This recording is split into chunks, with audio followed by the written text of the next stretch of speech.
8 phases that we tell ourselves regarding financial matters. The ineffective management of one's financial resources may be attributed to various factors. A few of the reasons are valid, but most are just thinly disguised excuses for the fact that the people giving them do not want to take the 10 minutes required to perform some basic research. Some individuals place the burden for their lack of financial knowledge squarely on the shoulders of the school system. In addition, it is not uncommon for individuals in their 20s to lament that their educational institutions did not provide instruction on personal finance. But what do you think? The majority of institutions do. You flat out refuse to take them into account. The dreadful truth is that you are not the helpless victim in this situation. You are in command of your own money, and the sooner you grasp this, the sooner you can start working on your finances. The sooner you know this, the sooner you can start working on your finances. The first thing that must happen is for individuals to confess some of the most prevalent financial falsehoods they tell themselves. With that in mind, let's look at some of these myths. Number 1, since I won't ever be able to retire, I don't see the point in putting away a lot of money. You are probably scratching your head right now, wondering why people believe this. Is it not insane that anybody would even consider the possibility of not retiring at some point in their life? I mean, come on, isn't that mind-blowing? It is not surprising that most of these individuals have developed symptoms of depression since they have spent years working yet have little to show for it financially. Others are young and oblivious that as they age, their ability to generate revenue will become more limited. There are some individuals who, because they have true pleasure in their profession, do not believe they will ever want to retire. On the other hand, they don't give any thought to the possibility that they may not be able to continue working due to their physical condition. The question now is, how can you get over this way of thinking? Listen to what we have to say before you roll your eyes and declare that it is reasonably straightforward. It is pretty risky to assume that any of us will be able to continue working endlessly, since we are all vulnerable human beings who are prone to becoming sick. If we have next to no savings and our health continues to deteriorate, not only will we lose our ability to earn a living, but we will also be forced to shoulder considerable financial burdens. If both happen, our company would go out of business. Remember that a small amount of money saved each month during your working life will grow into a significant amount of money for several decades if it is invested correctly. You should focus on this rather than assuming that you will be able to work for the rest of your life. Consider the lifestyle you want to have in the future and realize that saving money may be the only way to preserve it. Rather than thinking of keeping it as a plan to one day cease working, give some thought to this question. Number 2, it is unhealthy to have the goal of becoming wealthy. It's disgusting to be obsessed with money and greedy, but wanting a better future for yourself and your family is not gross. As a result, you ought to arrive at a solution that strikes a balance between the two. Extra money gives you and those around you access a whole new universe of opportunities and possibilities. You've probably already heard this, but you're going to hear it 1,000 more times in your life. Being wealthy isn't only about having a lot of money, it's also about having an entire and fulfilling life. This has a variety of interpretations depending on the person reading it. For others, it implies having the financial resources necessary to pursue their interests to the fullest extent possible. For others, it means having the financial wherewithal to retain the services of a weekly home cleaning.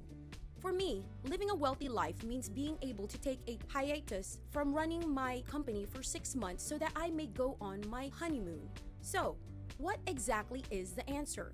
Think about what it would mean to you to live a prosperous life and use it as an inspiration to propel you toward taking action to enhance your wealth. Number 3, the phrase investing is too dangerous and difficult comes to mind.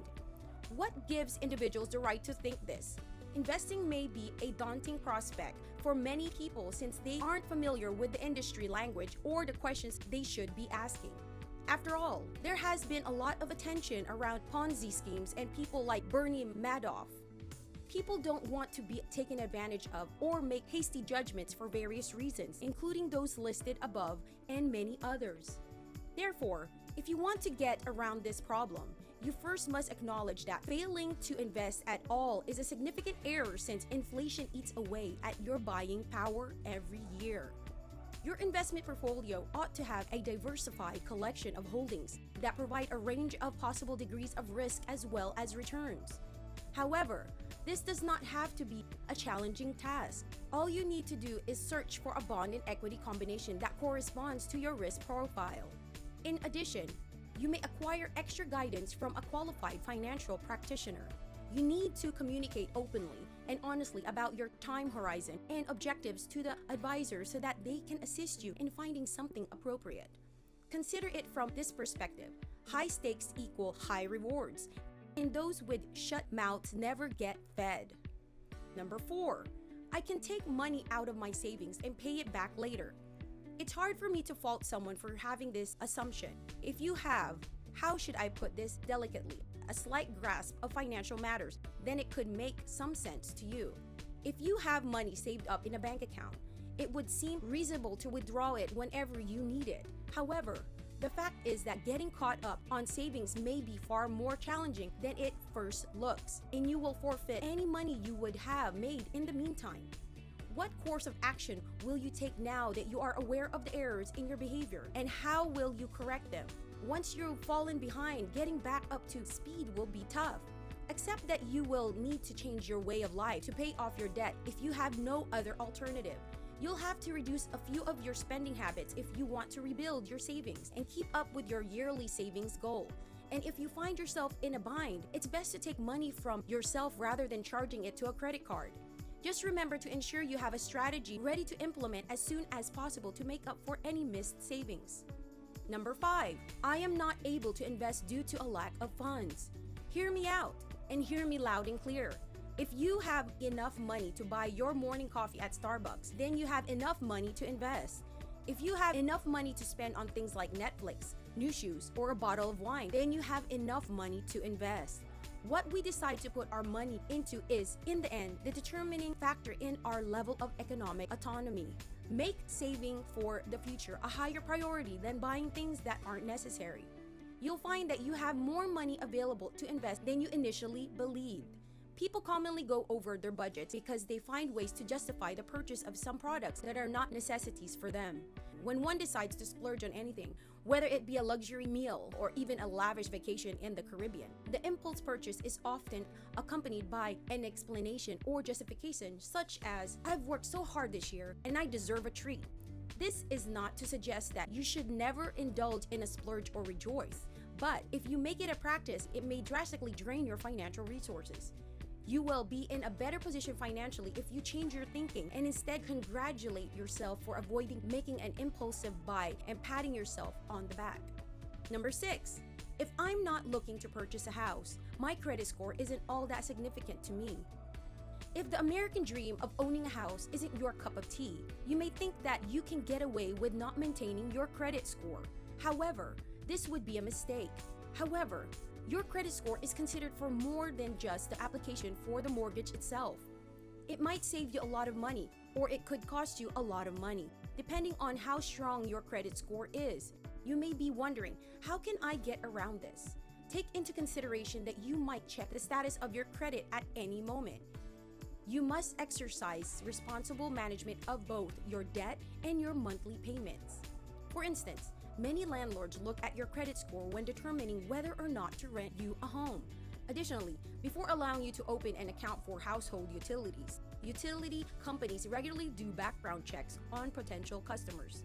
Banks will look at your credit score before deciding whether or not to provide you money for various types of loans, including personal loans, credit card loans, and business loans. Because of this, it should be abundantly evident how intricately connected our credit score is with your day-to-day activities. Number 7, if I ignore those people trying to collect on my debt, they will go away. Why do individuals believe this? Really? Then why is that? When was the last time that ignoring an issue helped to solve it? Some individuals may have persuaded themselves that they won't think about them if they don't see their debt collectors. Or maybe they have concluded that the best course of action is to spend their lives dodging collection calls. Warning, the answer is not in the book. The answer is, of course, to look it in the face. The people that collect past due bills are not going away. If you find yourself in this predicament, resist the need to freak out and take preventative measures instead. To get started, you should educate yourself on your legal rights, which may include contesting the debt depending on the circumstances. Do not be afraid to negotiate. You may be able to work out a payment plan or have a portion of the debt forgiven if you promise to pay it off by a specific date. Do not be scared to bargain. If you find yourself in a bind, you may consider speaking with a credit counselor. Number 8. When I'm older, I'll be able to rely on Social Security and Medicare, you said.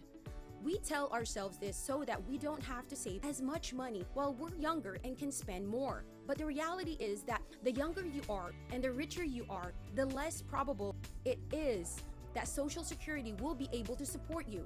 It was never the intention of the Social Security system to serve as a significant source of income during retirement. Rather, it was conceived as a safety net. The average monthly benefit paid out by Social Security to retirees in the modern era is equivalent to a job paying the federal minimum wage. Take a break and give it some serious consideration. For most retired Americans, a monthly income of between $2,500 and $4,000 is required to maintain their current standard of living. There are a lot of individuals who can get by on less, but there isn't much living to be done. According to the most recent studies, the Social Security Trust Fund is not adequately financed. Recent speculation suggests that younger people may only be able to rely on 70 to 75% of their Social Security payouts after 2033, unless drastic action is taken to maintain the program. This action is required to keep the program going after 2033. Does anybody find that to be an appealing option for their long-term planning? Therefore, get out of the way early. Instead of relying on a system on the verge of collapsing, you should start saving in employer-sponsored retirement plans with matching contributions whenever available. In addition to IRAs for additional tax-efficient savings, the system you are relying on is on the verge of collapsing. I hope you liked and learned something from today's video. If you want to keep improving and being inspired, subscribe and press the bell button to be alerted whenever we upload a video. This has been Market Profits Institute.